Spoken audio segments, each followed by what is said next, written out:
In clinical biochemistry, the biomolecules can be quantified from any biological sample. Today, we will discuss about the estimation of blood glucose by glucose oxidase method. This is the structure of glucose. Within the bloodstream, the normal glucose level is regulated by two hormones, insulin as well as glucagon. The normal value of blood glucose lies in between 64 to 104 milligram per deciliter.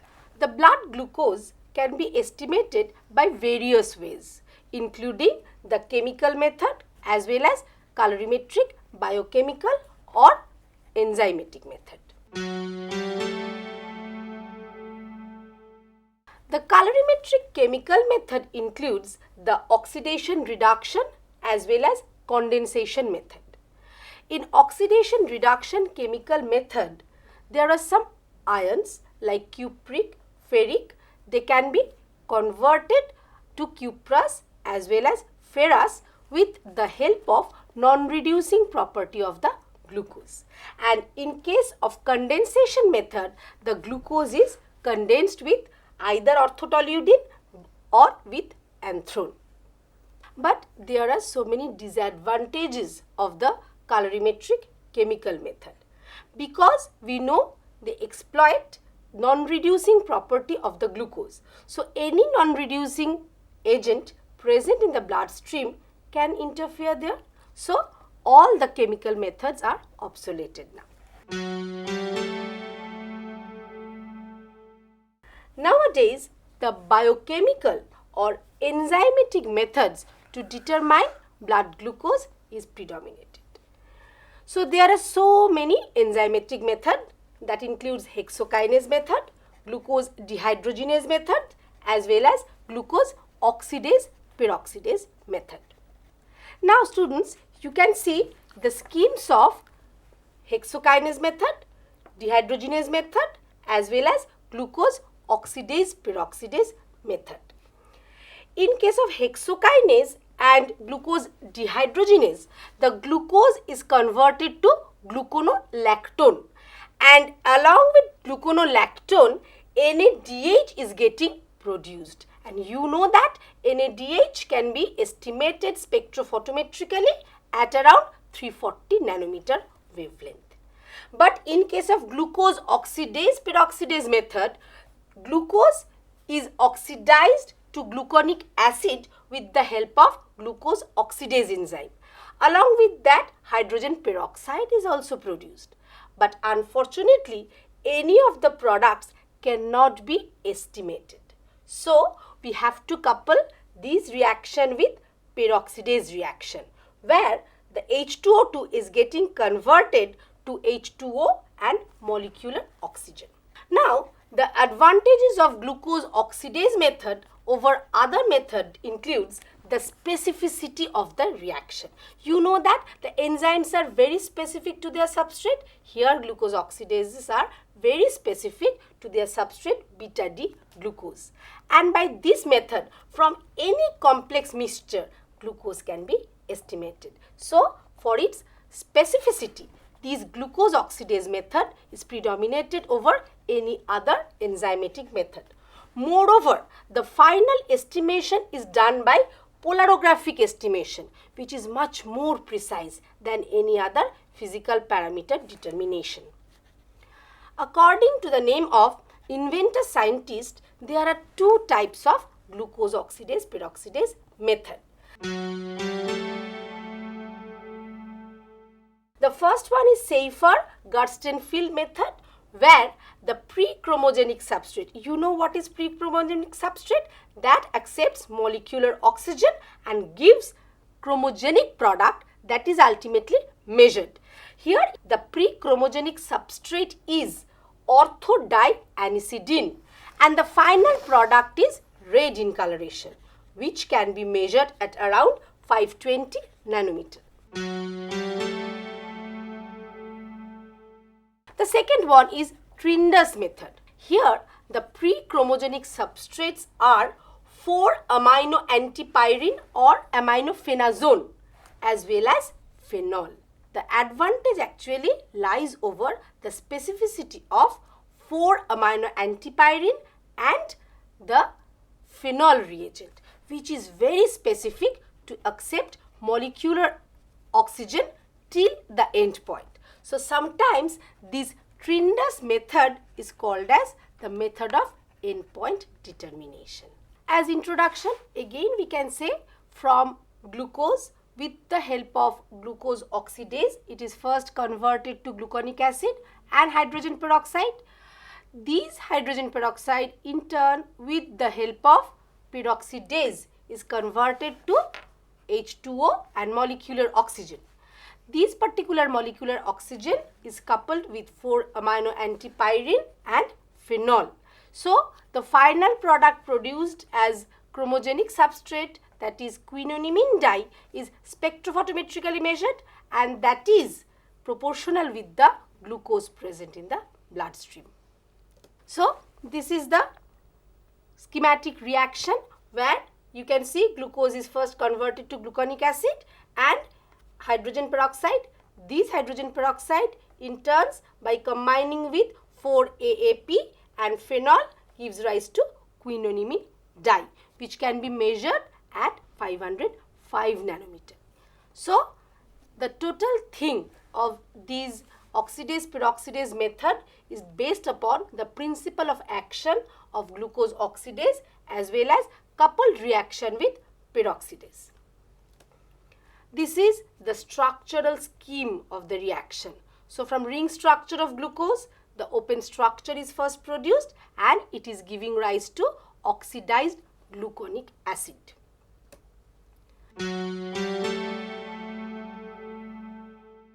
This is the device or machine by which final chromogenic product quinonimine dye is measured at particular wavelength of 505 nanometer, which is actually red in color.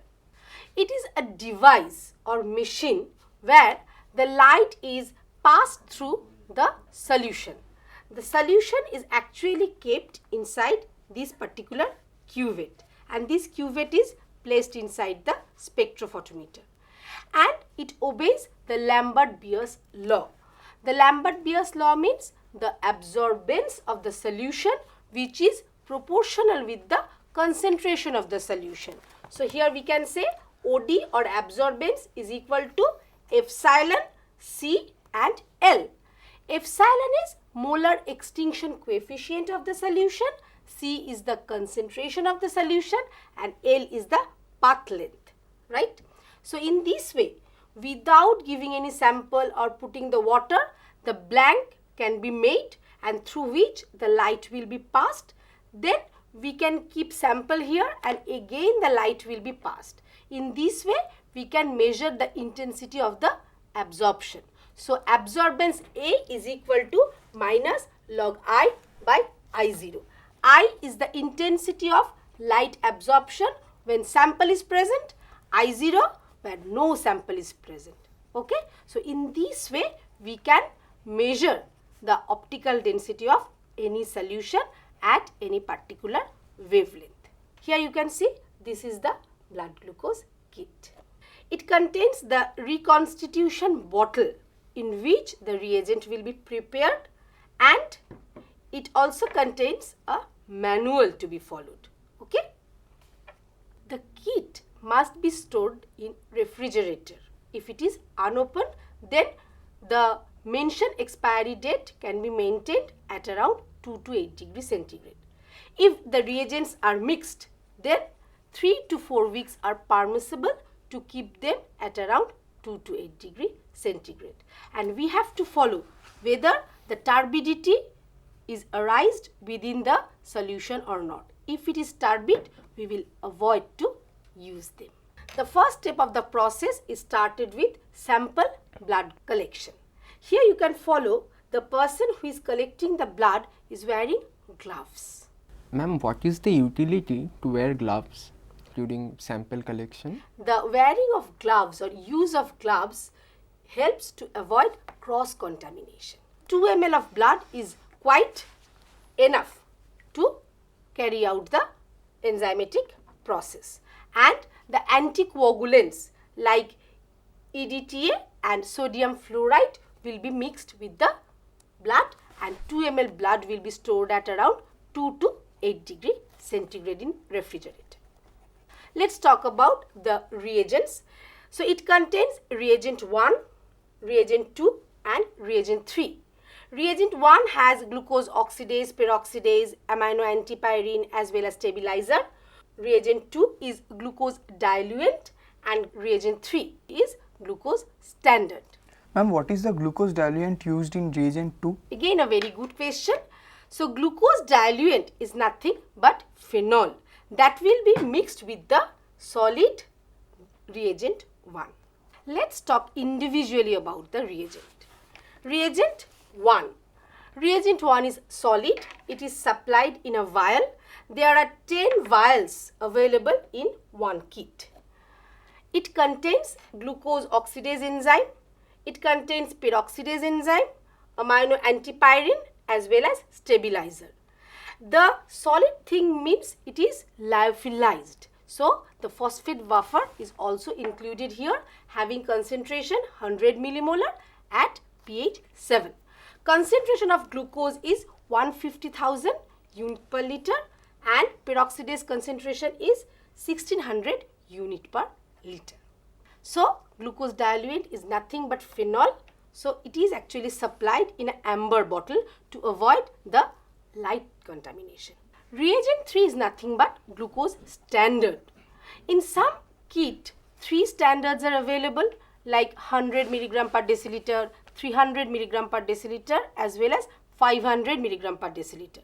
But in our kit, only 2 standards, 100 mg per deciliter as well as 500 mg per deciliters are supplied. The preparation of glucose standard solution means we will use the master stock of glucose, that is 500 mg per deciliter, and we will serially dilute them by following this formula. V1S1 is equal to V2S2. V1 is initial volume of the master stock. S1 is strength of master stock, that is 500 mg per deciliter here. V2 is the final volume and S2 is the final strength to be made. So you can follow this table which will help you to make the different series of dilution like 100, 200, 300, 400 as well as the master stock. We can dilute them by mixing with water. So in this way, the series of glucose standards can be either made or cannot be made. Directly one standard can be used here. Ma'am, Yes? why do we need to prepare a series of standards? The series of standard helps us to make the standard curve. So it imparts the precision to the method. So reagent 1 contains all the enzymes together and reagent 2 is glucose diluent. So in reconstitution bottle supplied by the kit, we can mix the 1 vial of reagent 1 with 50 ml of glucose diluent. Now it is ready to use. There are so many parameters involved in this method. So the method is called endpoint detection that I have already mentioned. The wavelength range to scan in spectrophotometer is 500 to 550 nanometer, but the absorption maxima is at around 505 nanometer. The temperature either may be room temperature or 37 degrees centigrade, and according to the temperature the time can be set either 10 minutes or 7 minutes. And as blank that I have already mentioned, the water will be used. First, I have already mentioned that the reagent 1 is mixed with reagent 2, right? So this reagent will be added in 1000 microliter in amount with the micropipette, okay? And the samples are taken in 10 microliter, whether it will be blank, whether it will be blood or the standard solution, okay? And we will incubate them for 37 degrees centigrade at 10 minutes or 7 minutes. before taking the absorbents, you may dilute the total acid system with 1000 and 500 microliter of the water. Okay, so sometimes it may not be needed. So the reagents we will use in 1000 microliter and all the samples will be used in 10 microliter. Okay, after incubation we will measure the absorbents at 505 nanometer. This is the observation table. After incubation as well as dilution with the water, we will observe the spectrophotometric analysis in case of blank, where only 10 microliter of the water is given, in the series of standards where the different glucose standards are used, as well as the test sample that is done with 10 microliter of blood sample. So the result can be monitored in two ways. Either with the series of standard glucose concentration, we can prepare a standard curve. In standard curve, in x-axis there is glucose concentration and in y-axis there will be measured absorbance. So we can follow a line. So that is the standard curve for glucose.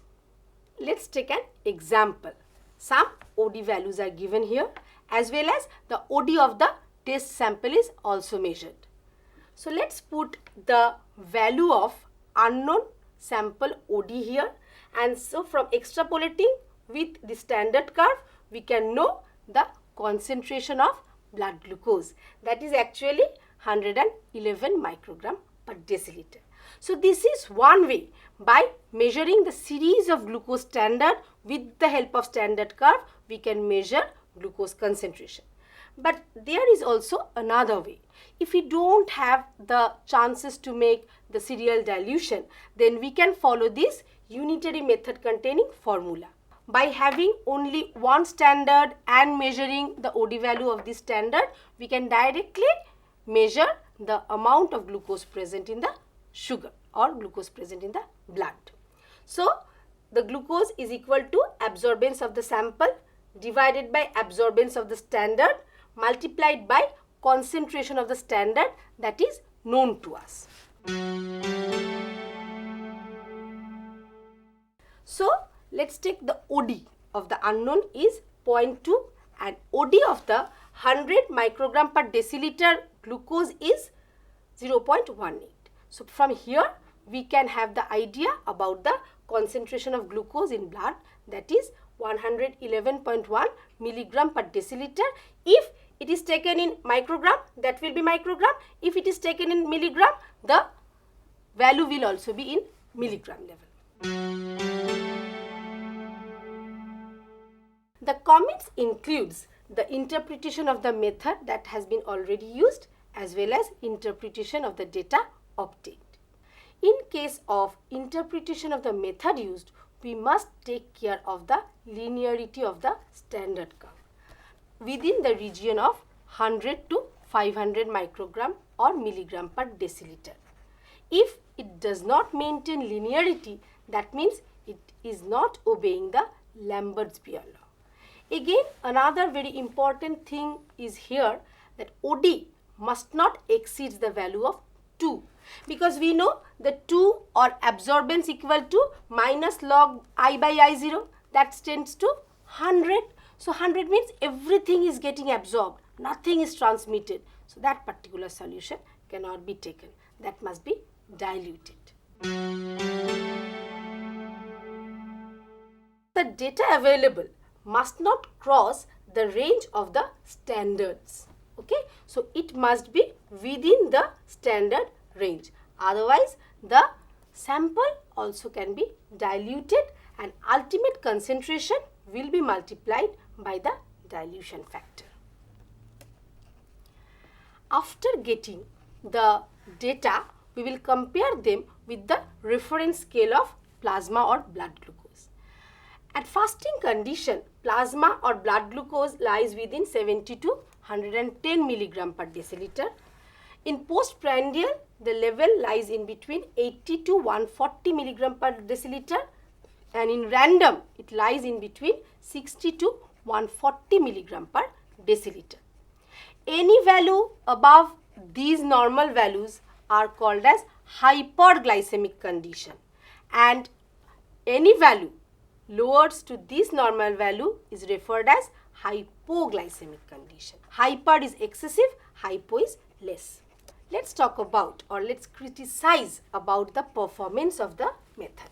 The method is based on the linearity of the standard curve, okay? As well as the linearity will give you the precision level. So precision lies over quality control as well as biostatistical analysis. Quality control include the reference scale that I have already mentioned. So with standard commercially available sera, the machine must be standardized when the sample will be determined by the machine. So that is called the within the day precision, and if the standard is not used within that particular day, if it is used throughout the week, so that is called between the day precision. So that's why from different one laboratory to other, the reference scale is actually varied, but always all other components must be kept constant in case of one particular laboratory. And in case of biostatistical analysis, you know, we have to perform the series of different reaction, we have to give the multiplicity of the results. So the results can be presented in terms of percentage of standard deviation or percent of coefficient of variables. In this way, the confidence over the data will be increased. The errors can be arise from various ways, starting from human error. So the mislabeling can be happen, mispipetting can be happen, right? Or the material error means, so sometimes I have already mentioned the reagents may be turbid, right? May not be mixed in the proper volume, or sometimes the error may comes from the material or chemical itself. If bilirubin, uric acids are present, they may interfere, and sometimes other aldohexose can also cross react with the glucose oxidase. The limitation lies on several facts, including that the sample value must not exceed the standard value, that is 500 milligram per deciliter. I have already mentioned bilirubin, uric acid, glutathione, they may increase or they sometimes give the faulty results to the blood glucose level, as well as ascorbic acid can decline the blood glucose level, okay? Catalase is the enzyme which can inhibit the action of glucose oxidase as well as peroxidase enzyme. So in this way, there are some of the limitations of this particular method.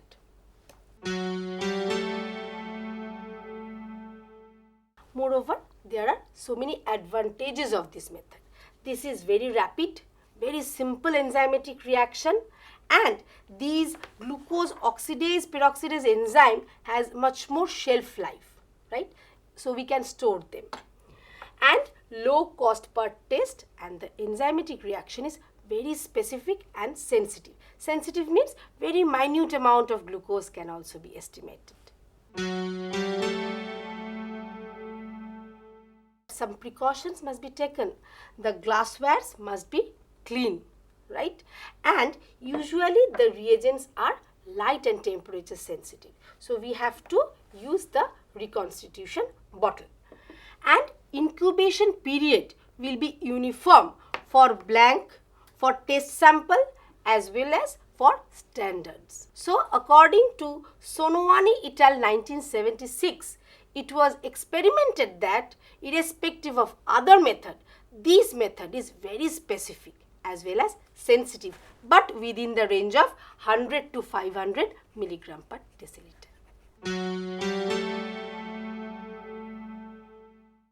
According to the data obtained, we may conclude whether the blood sugar is hypoglycemic or hyperglycemic. So according to the result or comments, the treatment will be recommended by medical practitioner. So you can see there are some symptoms for hyperglycemia, that is the diabetic condition. The headache, body cramps, they can be followed here. In case of hypoglycemia, the lower level of blood glucose can be manifested in case of sweating, in case of shivering, as well as body cramps also. There are some of the recommendation against this hyperglycemia as well as hypoglycemia.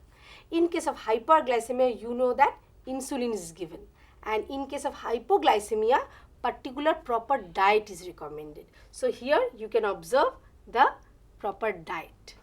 So these glucose oxidase peroxidase method is not only used to estimate blood glucose but also used to estimate the glucose from the foodstuffs as well as diet beer, etc. And this method is used in pharmaceutical as well as cosmetics industry. Glucometer, another device where actually we use in our house for domestic purpose to estimate blood glucose. So you can see the strips are there which is pre-immersed in the glucose oxidase peroxidase enzyme. So by giving 1 drop of blood, it will change in color, right? And the extent of color change can give you the idea about the amount of glucose present in the bloodstream. So in conclusion, we can say this is very rapid and routine method that is actually used in all clinical diagnostic laboratory. Interesting thing I will show you. This is the prescription of one diabetes patient. It is very interesting that in fasting condition, she has normal level of blood glucose. But after taking meal, so that is called the postprandial blood sugar level. So we can follow the elevated blood sugar. Actually, these types of difference from the fasting to the postprandial level is not manifested by any other sugar estimation method, only by this method. Okay, so it was investigated that the patient was actually administered with steroid types of drug for 12 years. So which can increase the postprandial blood glucose level. That is only manifested by this Trinder's glucose oxidase peroxidase method. So from this application, you can follow the utility of glucose oxidase peroxidase method to estimate blood glucose level.